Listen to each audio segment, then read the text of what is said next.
ink turns above your head, poo on average every 4 minutes. Please don't stand underneath them, and if you do get pooed on, there's a sink just outside the door. But just like get it out of the way nice and early, so no one can come moan at me afterwards. We're going to speak about both of these bird species, so both terns and penguins, starting with the penguins. So as I said, we have 10 of them on the beach. They are in fact Humboldt penguins. So for those of you that don't actually know, there are 18 different types of penguin around the world, and this species in particular are found in South America. So you'll find them along the coastlines of Chile and Peru. And despite penguins often being associated with cold weather, fun fact, you can find only 5 of the 18 species in cold places, so you're a lot more likely to find penguins in nice warm sunny places like South America, South Africa, or even South Australia, where they are smaller species than the penguins. And again, although they are often associated with the North Pole, you can find absolutely no penguins in the North Pole. In fact, you don't even find penguins anywhere near the North Pole. 17 of the 18 species we have are found below our equator in the southern hemisphere, and the only one species that you find above the equator is found very slightly above it in the Galapagos Islands. And there's only slightly above, as I said. And this species of penguin in particular belongs to a group that we call the banded penguins. So out of those 18, 4 species have those very signature black bands across their chests. So that they are often mistaken for other members of the banded penguin species. This species in particular is a little bit larger than some of the other bandeds that we have. And although they may be pretty hard to tell apart when you first take a glimpse at them, there are a couple ways you can tell each of these penguins apart. So there's a key on the back wall over there that will let you know which band matches to which penguin. All of our males' bands are on their left wing, all of our females' bands are on their right wing. So say for example, if none of them had any bands on when we came in one day, the only way you can actually tell them apart is with their spot patterns. So the spot patterns on their chests are unique to each individual, just like human fingerprints to ourselves. So a great example, Diego there, who's kind of stood on the rocks closest to the water. He's a very spotty-chested individual. Dragon with a yellow band on his left wing in there somewhere. Oh, there we go, front and centre. A very spotty-chested individual, you could say. Now, one of our fan favourite couples on this whole beach is in fact our same-sex couple. So we do have 2 male penguins who have been together for coming up to 8 years now. Of course, penguins are monogamous, so they will spend the rest of their lives together. Azor and Diego are also our most successful parents, despite being of the same sex. These 2 boys have raised more chicks than any other pair on the whole beach. Of course, not their biological chicks, but we do egg swaps due to the parents that laid them being deemed medically unfit to raise the egg. So we take the egg away and we give the parents a fake one.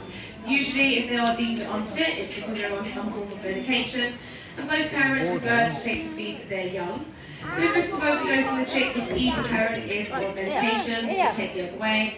Give it to the boys who, believe it or not, every single year build a nest. As you may be able to see on the far left over here, there is a nest box. That is Azor Diego's nest. They will usually, when it comes to about the time that most penguins would be laying eggs, they will roll in a large rock to incubate it as if it is a real egg. So the answer to the question, who actually laid it, well, we sort the rock out for a real egg. And they do amazingly, having raised quite a few chicks, one of which is still on our beach, that is Santi. So Santi is coming up to 2 years old next month. She was hatched on Wild Penguin Day, and she does share with her biological mum Pippa, who's also in here floating in the water there. So although Pippa didn't actually raise Santi, they do share a birthday, and they actually have quite similar cheekbones if you do look close enough. My personal favourite penguin on this whole beach is Millie. She might be in a nest box over here, but she has a pink band on her right wing and some very pretty red eyes. Millie's on the chunkier side compared to some of our other females in here, and definitely has kept us all entertained. There's definitely one of the more funny penguins that we have. The ink turns above your heads. As I said, there are 8 of them. They're found along the same coastlines as the penguins. So found in South America along the coastlines of Chile and Peru. These birds are non-migratory, so this is the only place in the world you'll find them, other than one small colony down in Hawaii. They are also monogamous, so if you do notice the terns perched in pairs, that is their partner. And both the penguins and the terns cannot be sexed by eye, so we actually have to pluck a feather and send it off to the vet if we want to know if they are a male or a female. But the oldest bird on this whole beach is an ink tern named Otto, who, if I do manage to find him or point him out. He has a grey band on one leg and a yellow band on the other, and he is now 24 years old. Oh, there we go, he's perched up there at the back. That's why I couldn't see him. Also 24, very impressive for an Inca, and our oldest penguin is Diego there, closest to Chris, he is 22. Now the Icterns are also what we call kleptoparasitic, which is just an overcomplicated way of saying that they steal. So they take preference to stealing fish off the penguins, although they do have the exact same fish in bowls around the enclosure. And they do also like to steal their nest boxes out in the wild. So they'll time at their nesting seasons to right after the penguins finish theirs, so that they can swoop in and use their nest boxes rather than building their own. So they actually rely on the penguins very heavily in the wild, and you actually never find an Ictern very well on the Humboldt.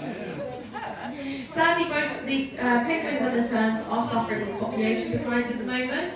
In fact, the Humboldts have seen a 98% decline in their world populations, and they are now the third most endangered species of the 18.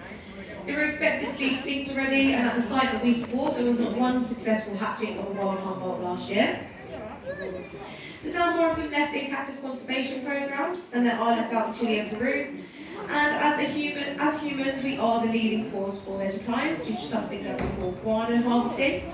So guano is a fancy word for penguin poo, but sadly, we figured out it's an amazing fertilizer, and for around 150 years we've been stealing it from them, completely destroying their nest boxes in the process, and to sell it off into agriculture. So it has now been the biggest export out of Chile and Peru for those 150 years. And sadly, as I said, the leading cause of seeing our populations of penguins out of the world decline.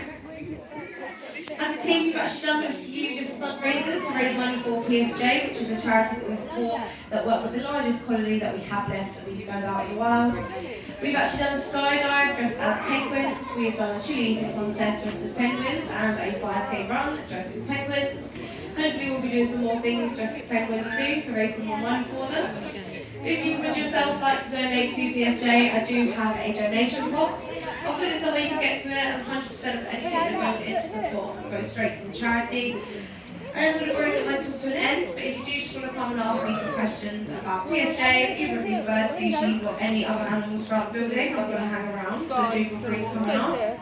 And if you're interested in coming to the next talk of detail today, it's going to be a half one with a big tank through the double doors behind me, sharp directly. So I do hope to see everyone there, but if not, thank you all very much for listening, and have a very nice